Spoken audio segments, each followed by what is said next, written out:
Very good evening, friends. Meeting again in the session of Stuart Close Philosophy, and we are discussing the chapter The Indisposition, the Second Best Remedy.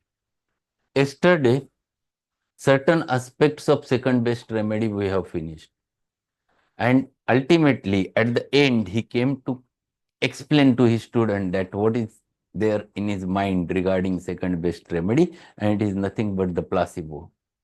And here he starts that what are the different situations where you have to be very often you have to use this second best remedy in your practice. So these are things which are very much necessary to understand. First thing which he has explained, in cases indisposition is there, and when it is not of a severe character, it is of a mild character, and you have to just tell the patient regarding his change in food or diet and regimen. Then along with that, you have to give a second best remedy, that is the placebo.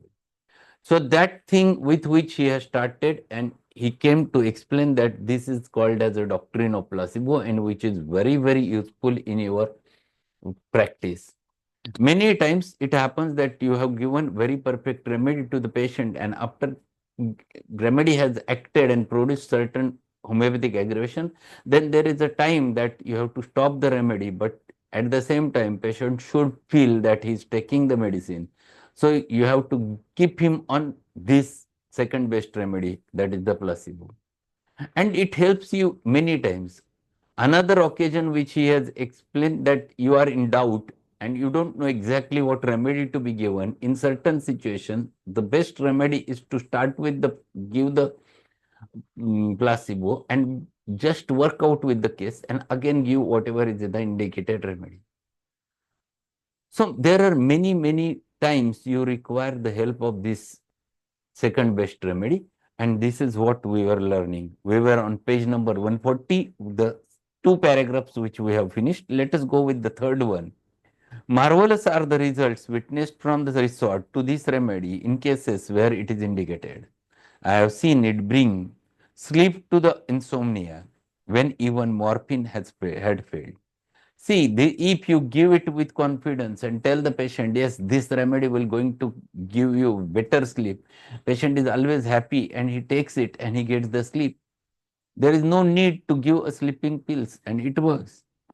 I have heard patients declare that it was the most effective cathartic they have had ever take, and beg for generous supply of the for future in use, which supply I have usually refused on the ground that it was too powerful remedy to be entrusted to the hands of unskilled. So what he says, if you give with confidence, take this medicine and you will get your bowels empty tomorrow morning.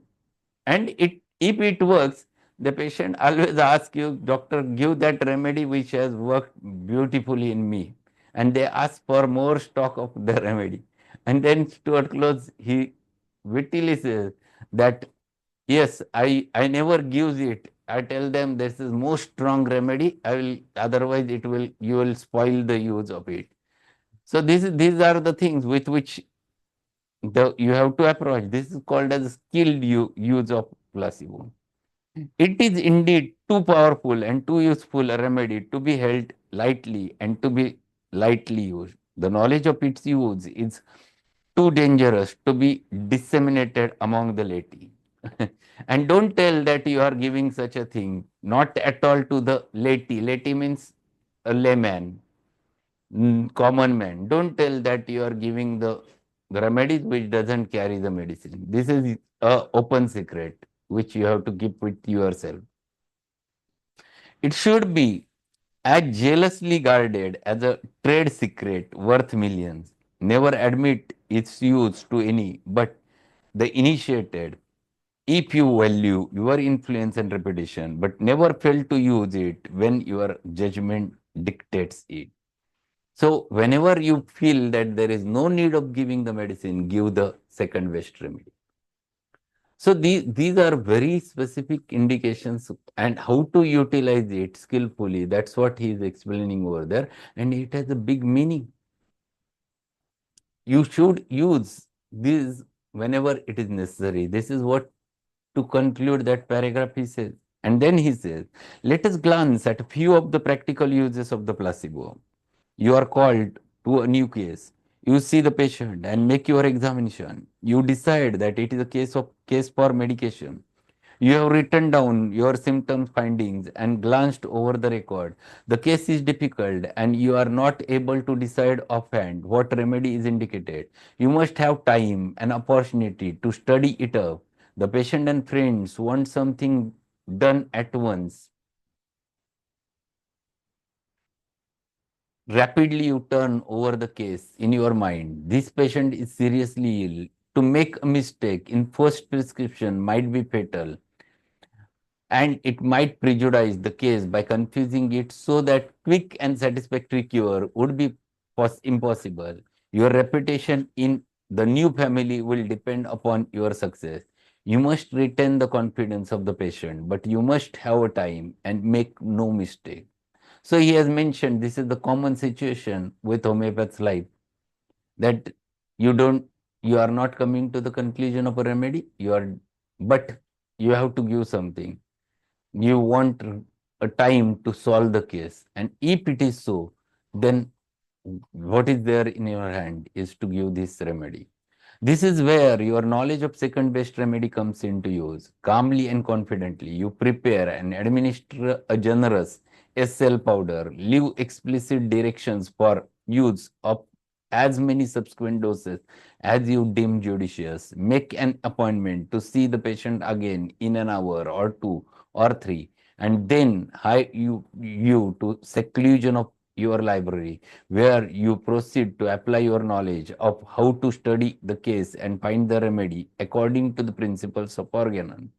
When you have worked out your case and found the remedy, you return. Then you enter the patient's presence as master of the situation, unless the master of destiny has ordained otherwise. So what he is explaining it in a very beautiful words. He is saying that you enter in that room and just see whether the patient has survived. If he is survived, then you give whatever the remedy you choose after working it out in your library where you have worked it, and then till that period manage that case with the help of placebo. And this is the way which you have to approach if you are not damn sure about the remedy. Does anybody consider that lost time? It is a pity that more time is not lost in that way. Thousands of cases might have been saved, and many professional reputation by following such a course instead of yielding to the silly panic impulse to do something quick, which almost invariably results in doing the wrong thing. So what he says, these are the things which creates a problem. These are the things where you take the time and you wait and give the placebo in between. This is a time which is utilized properly. And if you worked out properly, you can reach to the right remedy which will be useful for that patient. Patients do not usually die in a minute. There is always plenty of time to do the right thing, always at the right time. Underline, he has given in italics, it has meaning. There is always plenty of time to do the right thing, always at the right time. If you know that, if you know what the right thing is without reflection and study, do it at once. Give your remedy at once if you are sure of it, but not otherwise. If you are not sure, give second. This is again a very important indication that if you are in doubt, use second. If you are not sure, use second. Because without study, without coming to the conclusion, don't be hasty in giving the remedy to the patient. If the case is really pressing and demands immediate medication, retire to another room with your repertory, and then and there.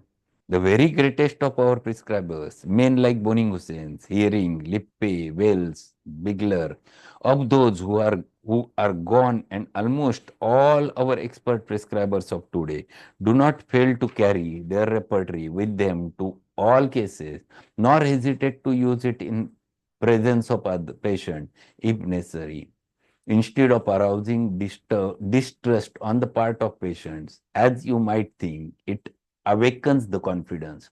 To see a physician making a thorough examination, studying, taking pains, showing a real interest in the case, and determination to do his best at the psychological moment, which is always the present moment with the man who is suffering, is calculated to inspire confidence at all times, except with fools, whom no physician wants for patients, and who ought to be permitted to get off the earth as soon as possible for the benefit of posterity anyway.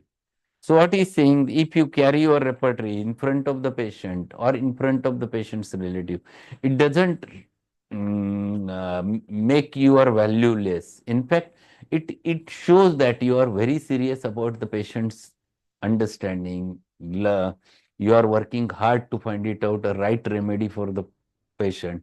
And these are the methods which are always helpful.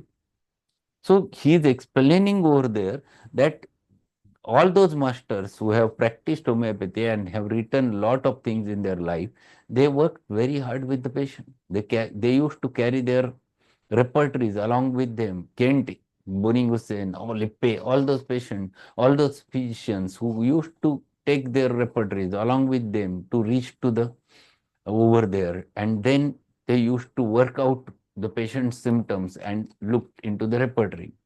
Another use for the second best remedy is a supplement to the indicated remedy.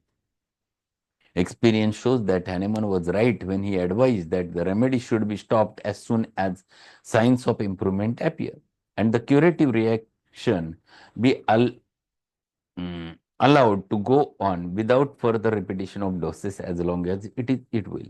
This, of course, refers to the cases where repeated doses are given from the beginning. When improvement begins and you desire to cease medication, you will simply substitute Saclac for the remedy and watch your case. So this is substitution. If you are damn sure that now your remedy has acted. For example, you have selected the belladonna for the patient and belladonna has acted. Now patient never requires to repeat it anymore. Then what to repeat? Then what to repeat is give your second best remedy. This is the best solution. So whenever the action of the medicine is developed, then there is need to just give a placebo. The same course is pursued when treatment is begun with single dose, by which method many of most brilliant cures are made. We may give enough Saclac powders to last during intervals between the visits and while of blank tablets or pellets, but be sure to moisten the tablets and pellets with alcohol or put some unmedicated pellets in the Saclac powder. Patients have a way of investigating powders sometimes and counting the pellets. So these are the patients who are suspicious. They just smells it whether doctor have put the medicine in that. They open the powder and sees whether they have put the medicine in that or not. So these are the habits of certain suspicious patients. So he has given that advice also that how to do it. So you put alcohol in that so that patient, even the patient smells, he feels, yes, it contains medicine. Or if you give a Saclac to the patient, just put a pellets which doesn't carry medicine. If they find no pellets, they may become suspicious. The medicine case should always contain a vial of blank pellets properly labeled for such use. One friend of mine always carries a duplicate case of vials containing blank pellets but labeled as medicine to disarm the suspicion. So there should be a name on the bottle. Whatever you write, your secret, but name should be given because certain patients they used to look what doctor is giving, whether he has given me real medicine or just he is deceiving me. Those thoughts are there in doubtful personality. So it is always better to have certain label over there. These are some of the ways to use the second best remedy. If you follow the right course, you will find more and more use for it, except with few rare patients whom you can gradually educate up to the point where they come to realize that but little medicine and few doses are necessary. When a case is skillfully conducted, all this is quite in line with the most up-to-date teaching and thinking on therapeutic subjects. To use of placebo The use of placebo is simply one form and very powerful form of therapeutic suggestion, or to use the still more recent term psychotherapy. In the habitual, systematic, and judicious use of the harmless little powder of saclac, the homeopathists attended antedated all the modern cults of drugless healing, and even they have devised no more powerful nor efficient measure. So he explains over there, these are the measures where you can use this second best remedy, and it has a wonderful remedy. Psychotherapy works in the similar manner. So if you are damn sure about that patient never requires medicine and patient is intelligent enough to understand that he never requires placebo also, then it is the time to tell patient frankly that now he will never require medicine. But otherwise, the layman, laity, common man always requires medication. For them, the second best remedy is always useful to be utilized. We are not under the necessity of sending our patients away, as Dr. William Gilman Thompson of Cornell University Medical College had to do. He was holding a medical clinic before the senior class. To these clinics came the woman whose case was diagnosed as neurasthenia. Among the multitude of complaints she poured forth, she said she laid most stress upon the constipation, but declared that she could and would not take any more cathartics. Dr. Thompson pondered over the problem and few moments and then turned to the class and said, "Gentlemen, there is but one thing to do for this patient. We'll send her to Boston. Then there they will give her a subconscious pill and she will get an Immanuel movement. Many who are not susceptible to the subconscious pill will respond to somewhat more tangible but nonetheless efficient cyclic powder, even among those who live in Boston. Objection has been made to this mode of dealing with cases by certain individuals with very delicate conscious conscience on the ground that it was not strictly honest. To practice even such mild deception on the patients would violate their fine sense of honor. Besides, it tended to engender in patients a habit of dependence upon saclay and to demoralize the physician who followed the practice. So this Dr. Thompson used to ask their patient who was the allopath, and he used to tell if he is not finding any results with his own pathy, he used to send the patients to a in the Boston to a homeopath, and who used to give many times the placebo. Subconscious will, it is nothing but the placebo. And many times that patient used to feel better with that.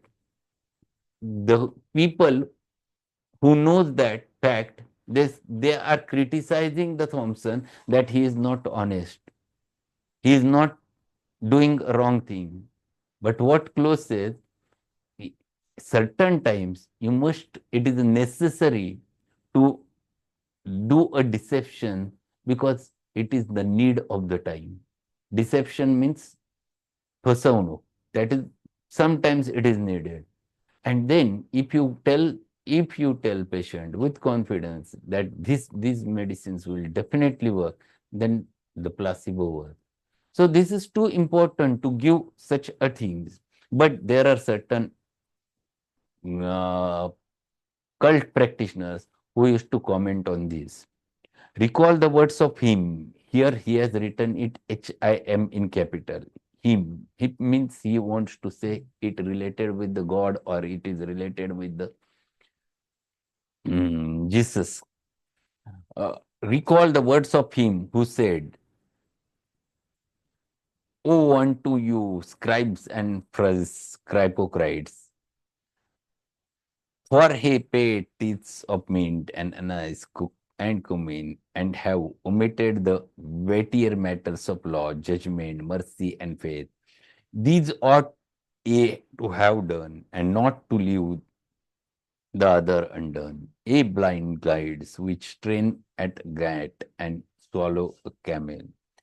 These are the words from the Bible. These are the words, it means they are related with the things that if the peoples are doing certain things for the benefit of others, even though they make a deception in order to make other persons happy and healthy, then it doesn't have a, it is not a crime. He who said that anointed the eyes of the blind man with clay mixed with spittle and bade him to go and wash in the pool of Siloam, and he recovered his sight, healed by faith, awakened by the therapeutic suggestion of clay placebo, and an order to take a bath. So certain things which are with faith, if you tell the patient to do, and if they do it, it works. It depends. It depends on the in fact confidence of the who used to tell that, and it works. And that is more important, that belief and confidence are two important entities which works with the placebo. Any harmless measure which tends to arouse the curative reaction of the organism, though through the awakening of faith and confident expectation, is not only right but legitimate and sometimes indispensable. So if you are damn sure and tell the patient, yes, I will give this medicine, take this and you will be all sure. You are all right. It starts working. This is too important. Your few words, kind words with the patients makes them happy and makes the or changes the axis from the wrong direction on the right track, and this is sufficient for the patient. But what shall we say of men who have been so pained at the thought of using the placebo when we find them violating every fundamental law and principle of the art whose name they profess before the world by using powerful drugs in such a manner